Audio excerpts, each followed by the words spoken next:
My name is David Ryan Polgar. I'm the founder and director of the nonprofit All Tech is Human. What we do is a little different than most organizations in the space because we act as a meta connector before Meta stole that name. Meta connector of the people, organizations, and ideas of this nascent, responsible tech space, which we define as diversifying the tech pipeline, ensuring that technology is aligned with the public interest in something near and dear to many of you here is this idea of how can we bring out the best in humanity? How can we ensure that we're not only designing for children, but with children? This idea of not about us, without us, or what I like to say, no application without representation. How can we include them in the process? If you're unfamiliar with All Tech is Human, I encourage you to get involved because what we're trying to do is what I'm going to set up everyone in the next minute is there is amazing people and organizations all across the globe who are working tirelessly to build a better tech future for children. So we don't actually lack for ingenuity, we don't lack for talent or passion. But what I've seen firsthand, what inspired me to found the company or found the organization in 2018 is that you talk to one person, then you talk to another person, then you go to an event, and you say, well, why aren't we building knowledge upon knowledge? Why aren't we collaborating? If RITech is doing something amazing, and then another organization is doing something amazing, how can we build upon that? How can we share our resources to co-create the tech future that we want? So I want to applaud you all for being here today and taking out your time. I know we're all busy, but we can do really important things together. So with that, we want to start calling up the panel. Michael, do you know if Mina is here now? She's here. Oh, terrific. So Mina is the moderator, the first person that I'll just quickly introduce. I'm just going to run. They're so impressive that I just have to do kind of micro bios, right? It's their tweetable version of their bios. You can find your entire bio up on that shared document. You should have received an email saying, hey, here's a shared document. Add your resources to it. The point is, these are incredible people. You're incredible people. I wish there was somebody in the audience, so I was like, well, accept that enemy that I have on there. There's always one person.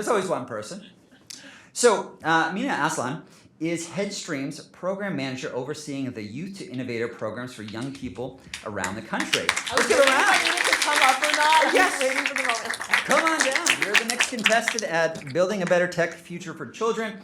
Mina, I'm not going to have you do any type of crowd work as you had at the HX project that we're involved in. I think you had me kind of leading the crowd in some chant. I'm not going to repeat that today. I wouldn't shy away if you made me. Maybe over cocktails later, if we're all outside. So Mina has worked in youth empowerment within grassroots community building programs along with the international youth conferences working towards social and economic justice within development. So big welcome to Mina. There we go. So the next person I'm going to bring up, Emma Lakin, is the Chief of Staff of Programs at Omidyar Network. She's heavily involved in this space, a member of Omidyar Network's Responsible Technology team. Emma also focuses on private trustworthy messaging and co-leads a learning portfolio related to youth organizing and technology. She is committed to ensuring human rights, trustworthiness, information integrity, and belonging in both online and offline spaces. Let's give it up for Emma. Normally we wouldn't clap for everybody specifically, but I feel like we've been stuck inside so long that it's like, wait a minute, I can do things besides typing on my keyboard. So Braylon Jade Lombard is a curator. We got some woos. There we go. Right. It's like a graduation or something, is it? So Braylon is a curator, educator, and innovator.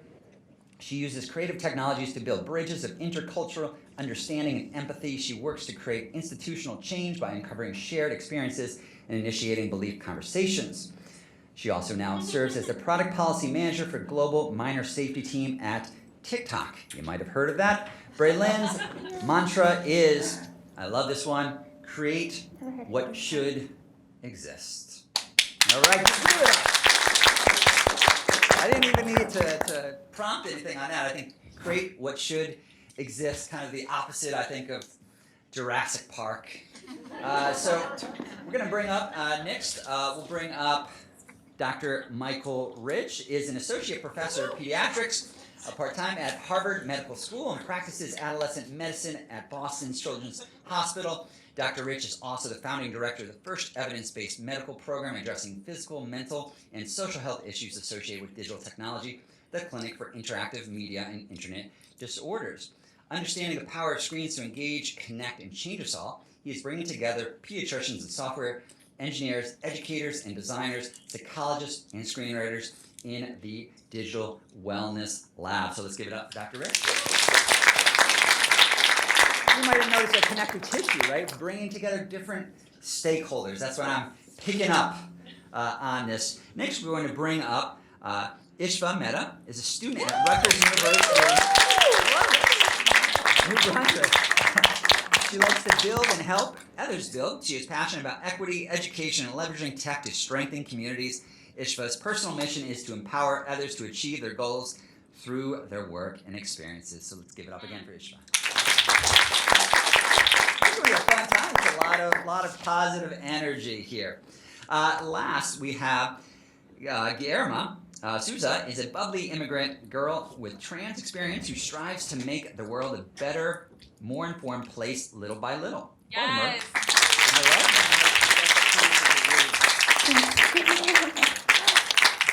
that. Being an innovator will allow her to share a little bit of her science and philosophy and knowledge, which she considers an honor. Her friends describe her as a sweet, kind-hearted person or as a therapist of the group. Let's talk after this. Some of her hobbies include editing, gaming, dancing, and makeup. Guillermo, let's give it up again. Okay. Nina, without further ado, I'm going to hand off the duties to you as the moderator. Awesome. Okay. Testing. 1, 2, 3. It works. Excellent. Excellent. Hello, everybody. Thank you so much for coming in here today to learn from these amazing people that have such a wealth of knowledge on really what does it mean to actually build and design well-being. What does it actually mean to center the kids when transforming technology? And I think a lot of those times these are words that feel really nice and they feel very wholesome, but in practicality, we don't always know what that looks like. We don't know the process and pathways of what does it mean to design well-being and transform technology for children. And so maybe just to kind of de-stress all of us, especially the panelists, I would love to maybe start out with one question. Also, I'm going to just kind of turn this way, just so I can look at all of you. As we all need to take care of our well-being, what is one de-stressor that you do during the day to make sure that you all are able to kind of be confirmed in your well-being?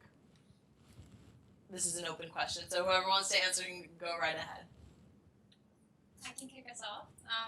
I'm a big theater person, so we're talking about play. That's where I get my sense of joy and play. And so I listen to show tunes throughout the day. Take a break, listen to Little Hamilton. Maybe Six, my new favorite musical. So that's what I do. I weed my garden. It's good to get dirt under your fingernails a little bit. Yeah, get the tactile stuff back. We do way too much in our heads.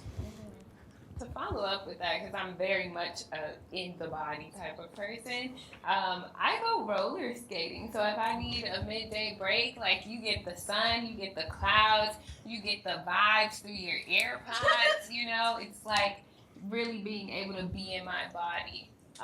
It's nice.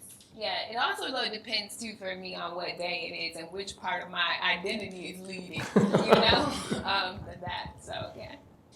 Although I totally agree that having outside time is crucial for any human, for me, my actual go-to is YouTube to distress.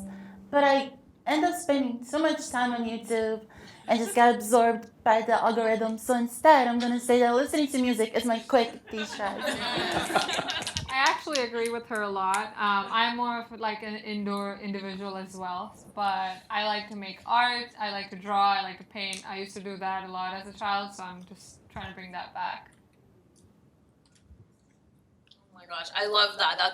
Those are my favorite. A lot of those things are my favorite things, minus the weeding process. I tried to. Not everybody avoid- was into weed. Not the space. Okay, sorry. Amazing. And so I think that as each of you kind of shared, you have your own de-stressor, particularly when focusing on young people and this idea of what brings us closer to our well-being and focusing on what actually centers the well-being of children.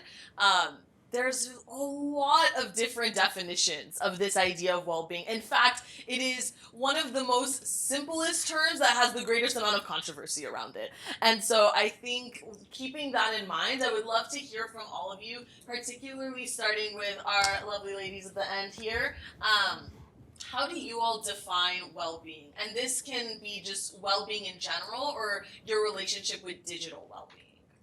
Well, I define well-being as a way for me to create content and express all the ideas/projects in my head that I may have without feeling pressure to conform or fear of being judged. And I also think it's about connecting with my friends, peers, or simply people that I love in a safe space that I can just share and be open. Well, traditionally, I used to define well-being as, this healthy balance between being online and then being in, offline. But now that we're just kind of more and more dependent on technology, I've had to make my definition. I've had to kind of evolve it. I've had to change it. So, and I have lots of apps to track my screen time and stuff, and that's helpful. And as an econ major, numbers are important to me. But now that I think about it, well-being is slightly different. It is how I feel when I am online, and also how I feel once I log off.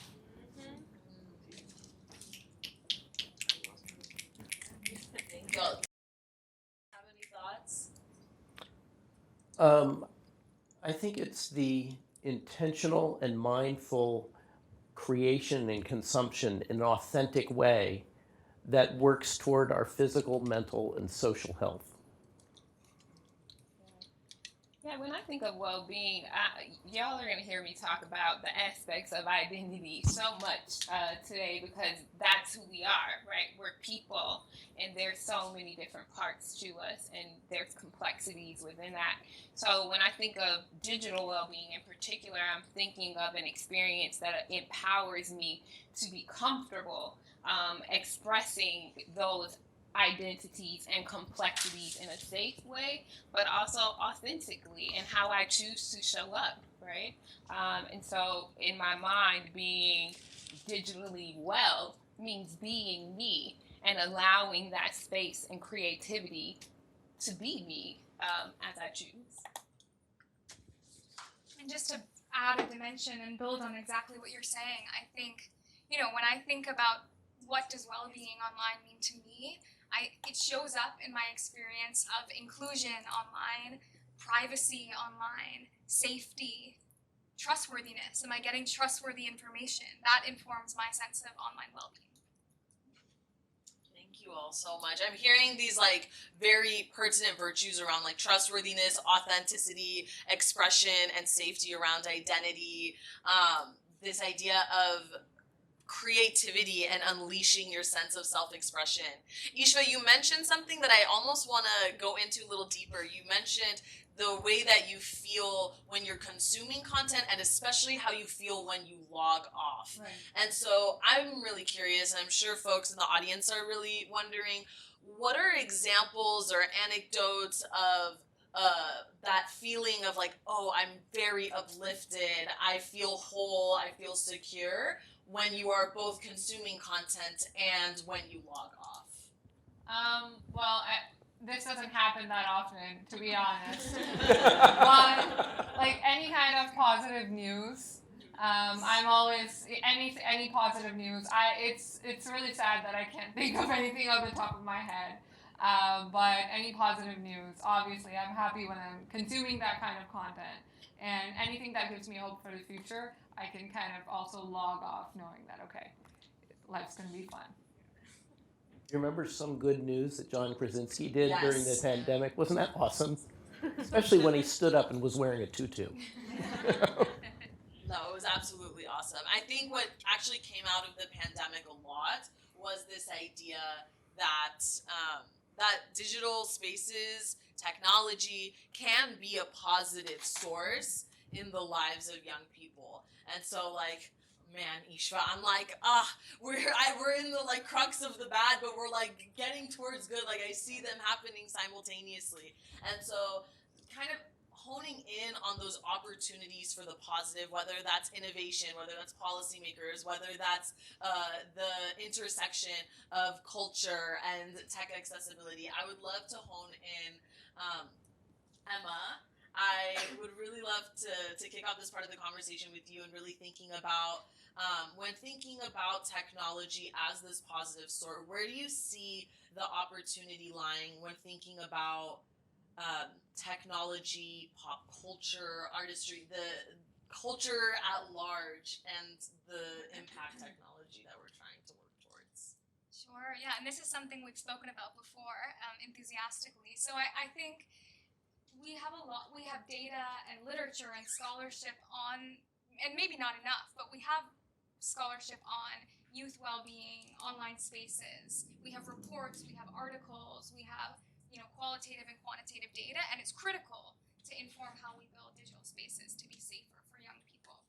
What I think is missing from the space, and also critical, is work of translation, right? Which is thinking about what is the role of youth leaders, content creators, artists in bridging the gap between the conversations we're having, at the policy level or at the research academic level with the experiences young people are having online. And so here, good looks like thoughtful short form videos that talk to young people about how to stay safe online and think about their cybersecurity or deep fakes. And I'll shout out Cyber Collective, which is one of many youth adjacent organizations that does this creative work. So that's kind of one piece of the puzzle there. Awesome, thank you. Also to all the panelists, if there are other like shout outs of people that are doing work or influencers, artists, anybody that inspires you, please share with the audience, share with us, just so we can take notes and keep it in our back pocket. But Braylon, I'd love to kind of dig in with you then. You kicked it off so beautifully with really grounding yourself in identity with well-being, and I would love to know more about how can we actually implement well-being into like tangible practice while focusing on identity, and then of course how does TikTok actually promote this? Yeah, I guess those two kind of work hand in hand since I work there, one thing that we are really working towards at TikTok is doing just that. I was able to work with Ishva and the team at Headstream and Sabrina to do a workshop on cultural wealth, right? And understanding how you bring one's wealth into a space. And when I'm talking about wealth, we're talking about those familial experiences that we have that should show up. We're talking about those cultural experiences. We're talking about those even linguistic experiences, right, that should show up. That's all that's a part of well-being. So in our policy development at TikTok, we work with external, and we're talking about global external stakeholders or engage consults, right, that will help us have a global lens on what's happening out there, what voices need to be in the room. We work with Dr. Rich as well from the Digital Wellbeing Lab, and so we have a number of experts that we pull from various regions. We're talking about APAC, EMEA, right, our MENA regions, where we're able to kind of get a sense of what's happening and how people are impacted on the ground in order to influence our policies. Oh my God, amazing. I was so blown away by that. I'm Middle Eastern, so when I'm like thinking about Ishva, Guillermo, I don't know if you all kind of resonate with this, but this feeling of when you see yourself more into technology and kind of breaking that bubble of otherness, or that like there's this like a large center of whiteness, it just kind of makes you feel safer and happier. And so Michael, I would love to hear more about a lot of your work with the Digital Wellness Lab and how you all are thinking about approaching well-being, and also this idea in its relation to otherness. Well, I think you hit it when you talked about the word translation earlier, and that, one of the things that has sort of hampered our understanding in this field is that we've all been in our silos, as David was talking about. We've all been sitting in our silos, doing our work, writing up our research, putting them in journals for people just like us that they don't read anyway. And really, the juice here is in the translation, is how can we take these complex understandings and move them into the public forum to be discussed, to be thought about, to be kicked around, and to be created on. And I think that it's really important to have everyone's voice there. And this is not just about identity, but it's really important. I'm glad you resonated with Mina. I was up at 5 a.m. for a meeting in Abu Dhabi yesterday, right? This is one of the big problems, is the time change. And when Michael was introducing this whole thing, he used the term growing up digital, and that's mentioning a project that we are working on together with the Joan Gans Cooney Center, where we want to follow cohorts of kids in each of the 6 populated continents for 10 years, year after year after year, looking not just at their active use of screens, but their ambient exposure to screens. And one of the things that I would love to put out there, to be a little controversial today, those of you who've worked with me know that I do this a lot, I think we should stop talking about digital play and online and offline. These kids are growing up in a seamless ecosystem. And it's not about, I'm online and I feel this way, and I'm offline and I feel that way.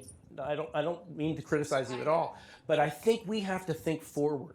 We have to think into the so-called metaverse that is coming, and we have to be with them. And that's one of the big problems we actually have in research and translation, is how do we take research that has happened very slowly historically and through a slow process, and do it quickly enough while still being rigorous to feed it to people when they need it, as opposed to learning now in a dusty journal about what Space Invaders did to us. Right. Thank you so much for that. Isha, Guillermo, I'm wondering if either of you have any additional thoughts about this translation that everybody's kind of speaking on, this translation of from pop culture and like what is really happening in the now, making like tech jargon and the reality of that universe really accessible, identity, all of these things of like trying to build coherence. When you are sitting on the other side, what are the things that you wish that you knew when going through your online experience? Or more importantly, what are the things that you already can think about, like, my well-being would just be so much better if I had this or could experience this? Well, actually, I wanted to prepare a little speech, because when you think about that, immediately I came like, oh my God, I cannot talk about my personal well-being when there are children in this nation that are under attack. And especially how you said it, that moving forward, we need to integrate technology with real life more. I've seen how things that are being put on the internet has direct effect on those children in the real world. For example, in the Midwest and a lot of states in the South, a lot of trans children are not being able to simply be children. They're not being able to integrate with peers at their school. They're not being able to dress the way in which they would like to. They're not even being able to use the bathroom that correctly assigns their gender.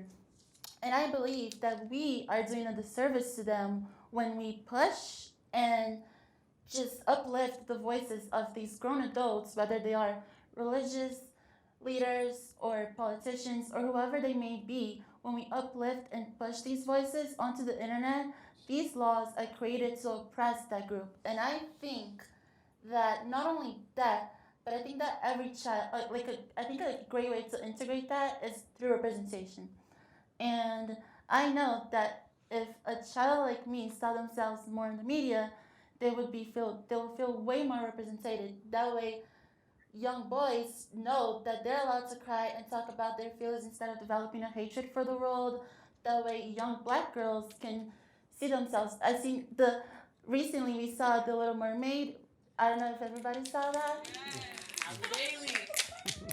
And there were so many black girls around the world who felt represented, and seeing their faces just blossom, it's like out of this world feeling.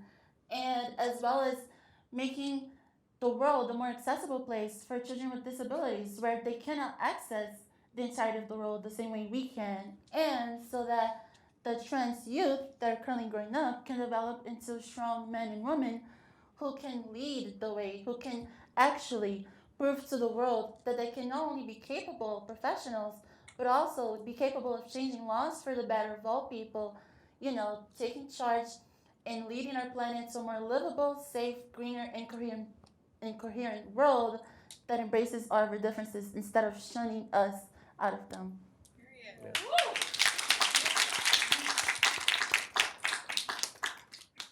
Yes, amen, sister. That's all I gotta say.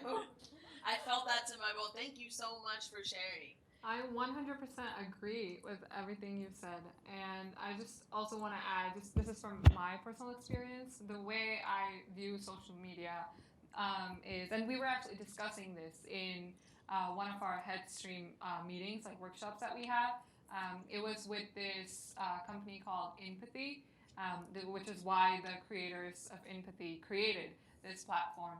Is social media has now become very intimidating, especially for me. I am almost scared to post that A, I don't have enough followers, B, I have enough followers, but not all of them are going to like my post. I'm not going to have enough likes. And I'm also actually at the same time really grateful that a lot of these platforms are taking measures to ease the pressure from this numbers game. So I know that, am I allowed to take names of social media platforms? Okay, so I know that on Instagram you can hide the like count. That has been really, really helpful. It just kind of helps take the pressure away from that. And I would just honestly really love if more and more platforms join this trend. Just make it optional. If I understand if you're like a business, it's going to be a numbers game for you. You want to see you want to show people that you have a great following.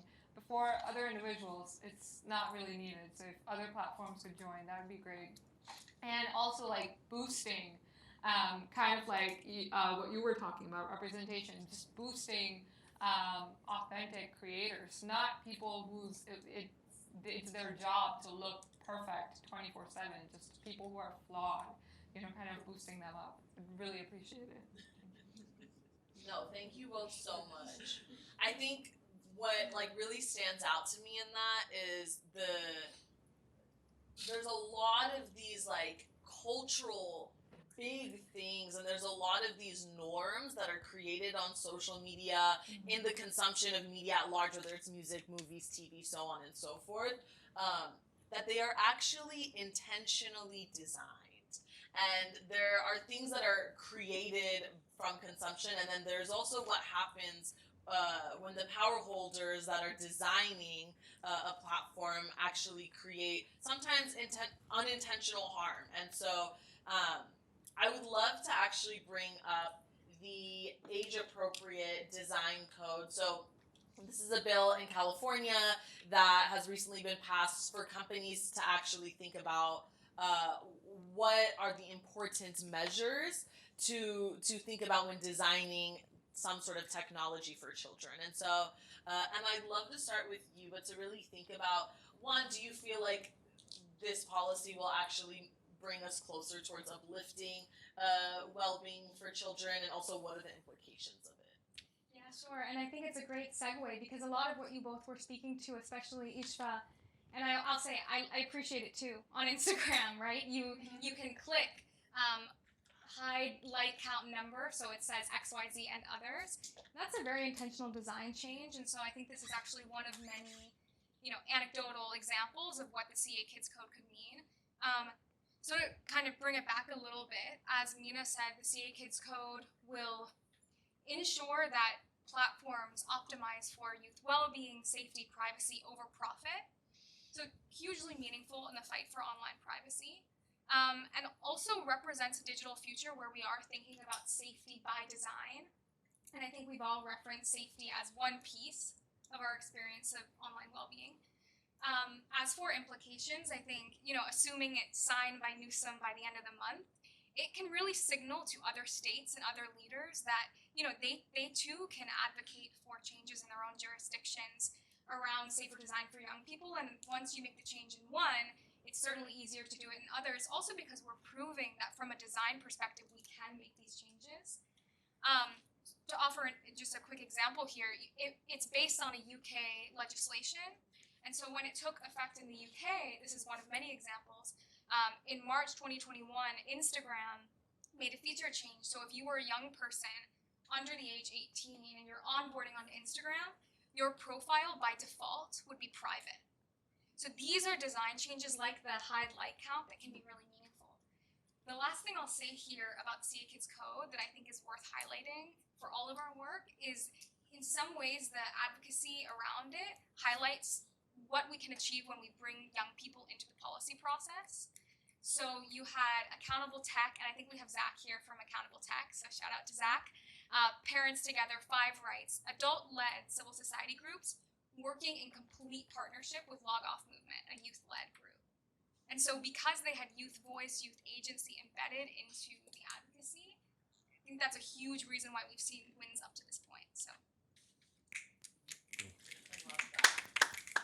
We love to hear the youth-centered lens. I think so often when we're thinking about transforming anything that involves really any demographic, we oftentimes design for them without them. And I think a key pillar that we're all trying to think about is, what does it actually mean to design things with, for, and by the young people that will actually not only consume the technology or the content we're creating, but that's where they live, that's where they play, that's what influences so much of their lives. And so, Braylon, I would actually love to kind of dig in with you about like the approaches that can be taken to actually center young people. I think when,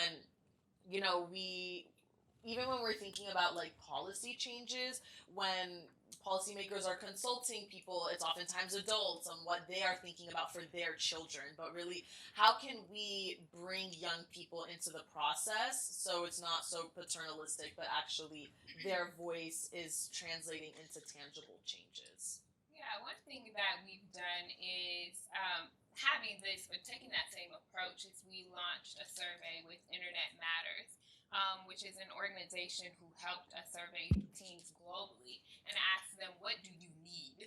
Like, not is it just what do you want, but what do you need from those, and it's trusted adults, right? Because I think that as companies, we only are positioned in one space, in one area of an adolescent's life.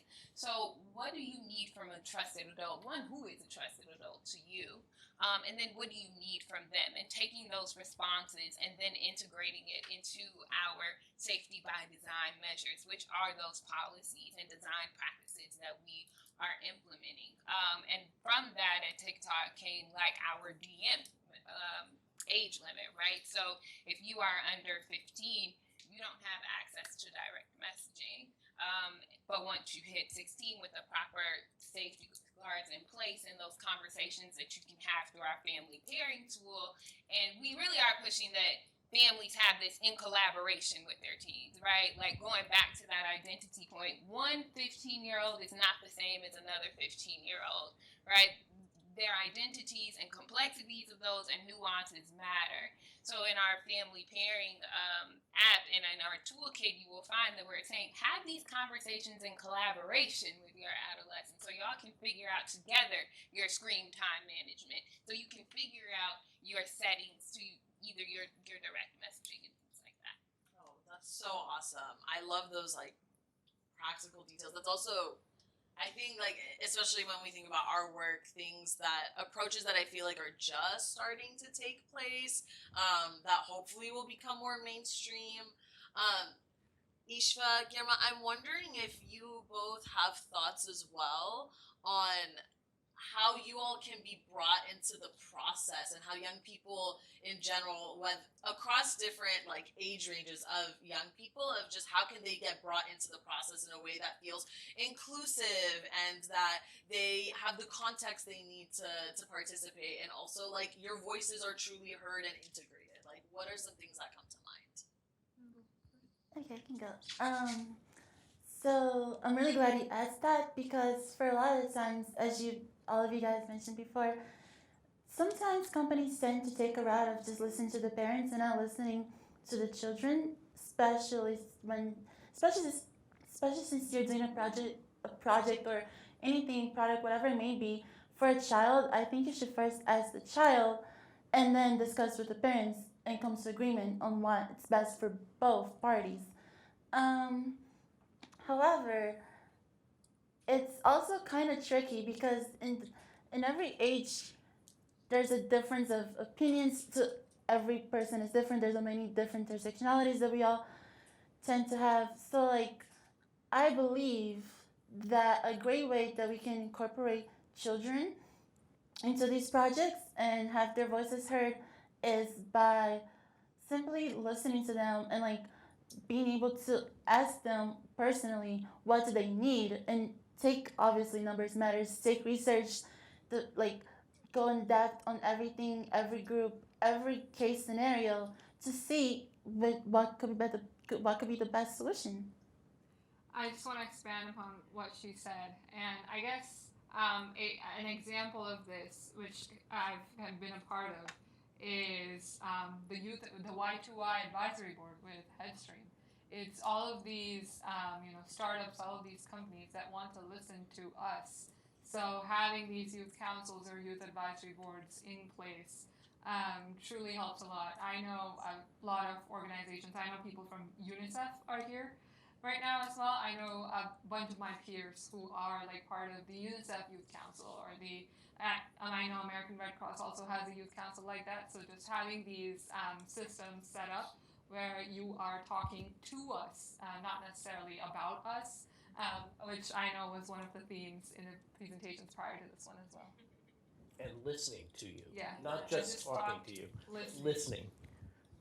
And giving credit, right, to the wealth that they have, which is the conversations that we were having. Right. It's like they're valid, and they are our key stakeholders. Like, we need them, and we need to validate their expertise. Expertise does not just come from an ivory tower. They come from our lived experiences and our day-to-day. And our young people are a wealth of knowledge. Love that. Like you said earlier, it's like cultural wealth is a form of capital that I think has never been more valued, but still has long ways to go to be valued today. And so I'm excited for all of the ways that folks like all of you can actually start integrating what does it mean to center the cultural capital of young people when designing a better future of tech for them and with them and by them. And so to just kind of wrap us off and, close off amazing experts who are sitting up here today, I would love if kind of in like a lightning round style, if each one of you can share one thing that you want this audience to take away with, to think about what is necessary to build a better tech future for kids. Kick us off. I would say, I'm lucky because I get to go first and kind of recap a little bit of what we've done on. And say what we were going to say. Right. So sorry. To honor youth agency to our conversation and partner with young people. Speak, listen, and partner to the kids. I think let's move out of this adversarial for or against kids, for or against tech, and realize we're all in this ecosystem together. And we all have something to contribute, and we all can help each other be better. We can be greater than the sum of our parts. It's including all of us and hearing the kids, but also pushing back a little bit because they are still learning. They're still coming back, but doing it with love, basically. Just echoing what everyone has said. What do you need to build a better tech future for children? Children. And also tech, but children. echoing as Dr.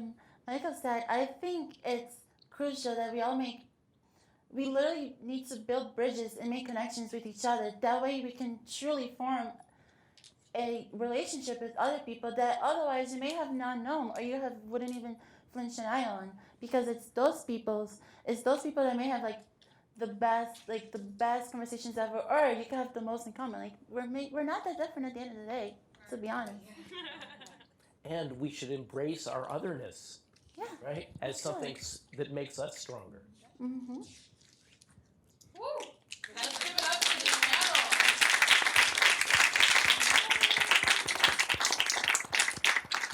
Awesome.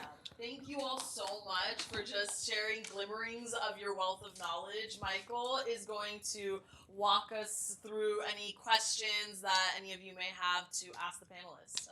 Thank you so much. So we have a few minutes, I think, for Q&A. In the spirit of, you've all done such a good job listening.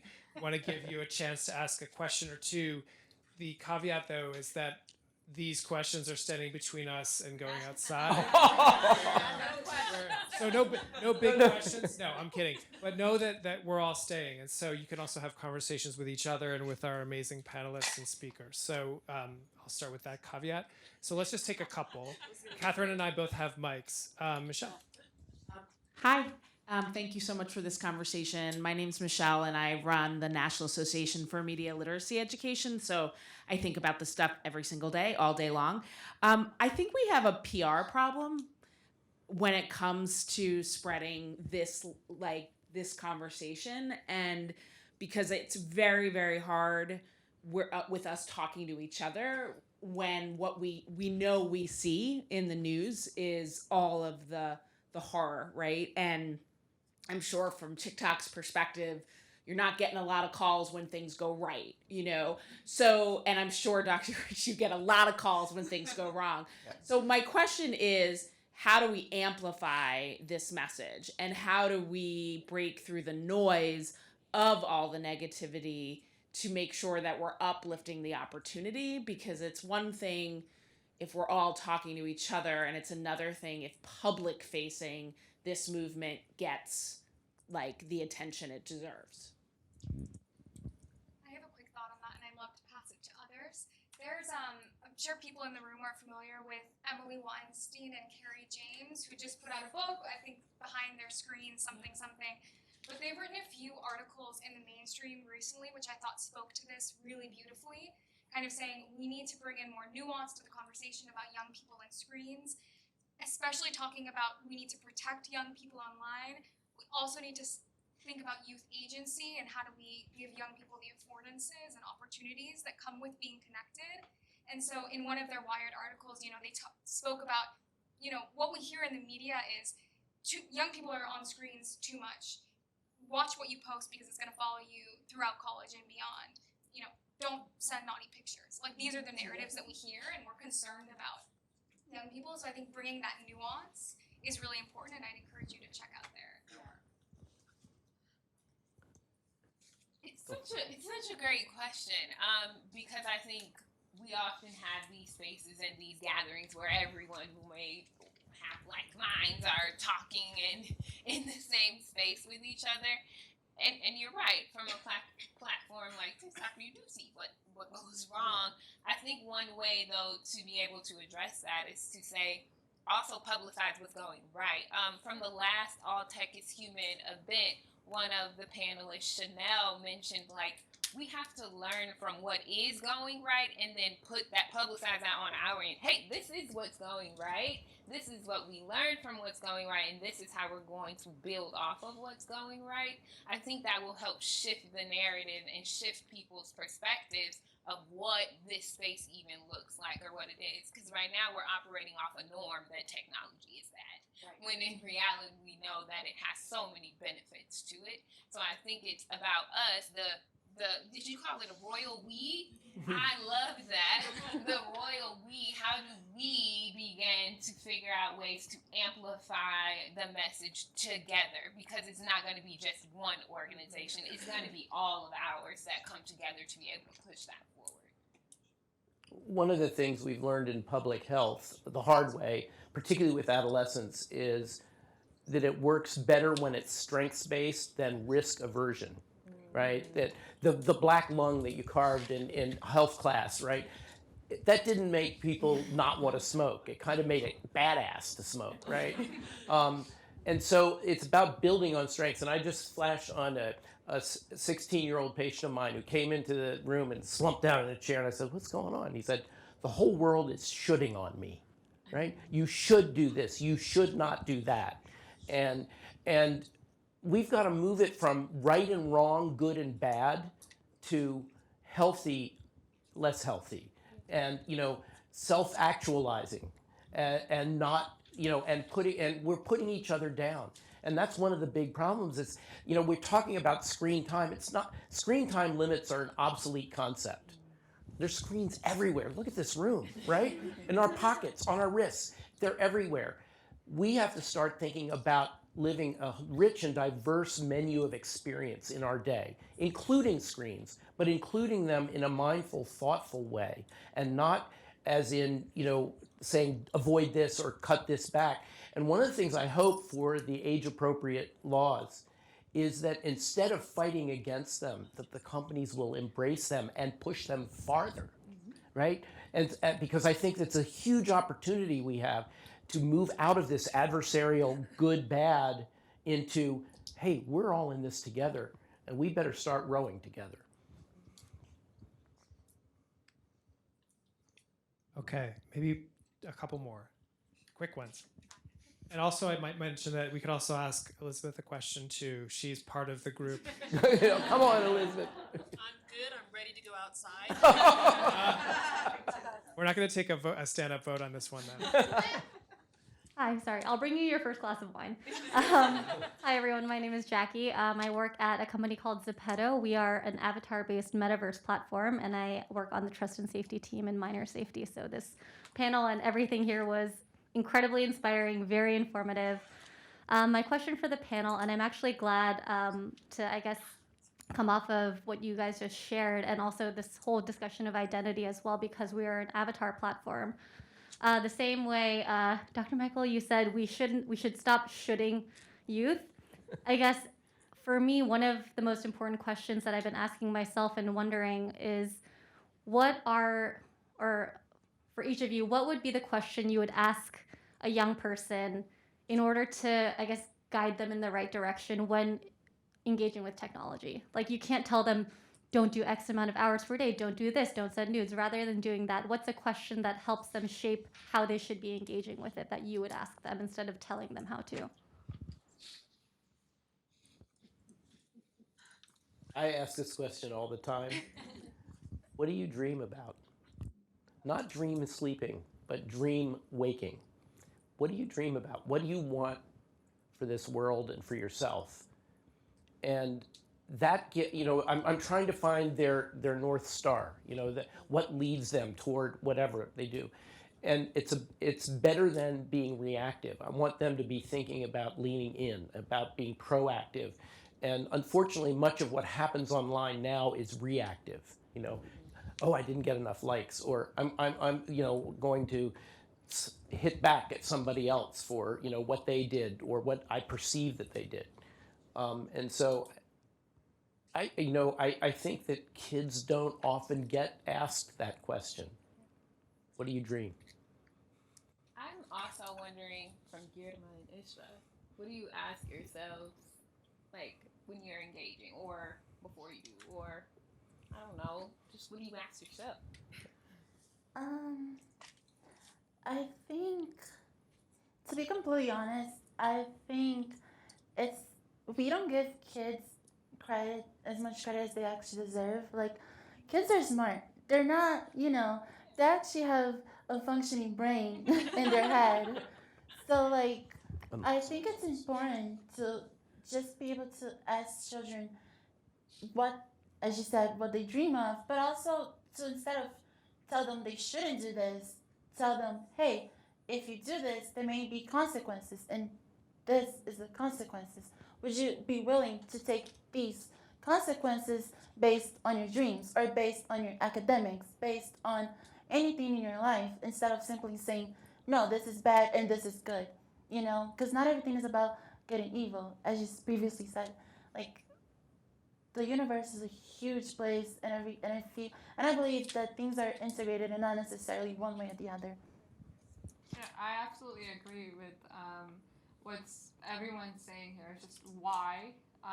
Instead of like the term is, instead of like shooting young people, it's like, why are you doing what you're doing?